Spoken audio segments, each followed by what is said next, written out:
कमी किमतीमध्ये आणि बेस्ट क्वालिटीमध्ये तुम्हाला जर हलकी फुलकी साडी हवी असेल तरी साडी अगदी बेस्ट आहे। ही साडी जितकी लाईट वेट आहे पण तितकीच रिच लुक देणारी आहे।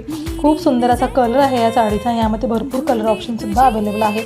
पूर्ण साडीवरती बुट्टी दिलेली आहे। साडीला खूप छान अशी शाईन आहे। ज्यांना जास्त भरगच साडी नको असेल त्यांच्यासाठी साडी अगदी परफेक्ट आहे। साडीच्या बॉर्डरला खूप सुंदर असं जरीवरची डिझाईन दिलेली आहे आणि साईडला गोल्डनची लेस लावलेली आहे जी खूप युनिक आणि खूप छान दिसते। साडीचं फॅब्रिक हे टिश्यू सिल्क मध्ये येणार आहे त्यामुळे साडी ही जास्त हेवी वाटत नाही पण तितकीच रिच लुक देते। साडी ऑर्डर करायची असेल तर कमेंटमध्ये लिंक टाईप करा। याची लिंक DM मध्ये येऊन जाईल। जर तुम्ही फेसबुकवर बघत असाल तर फेसबुकच्या रीलमध्ये कमेंट बॉक्समध्ये तुम्हाला याची लिंक मिळून जाईल आणि जर तुम्ही यूट्यूबवर बघत असाल तर कम्युनिटी पोस्टमध्ये याची लिंक मिळून जाईल।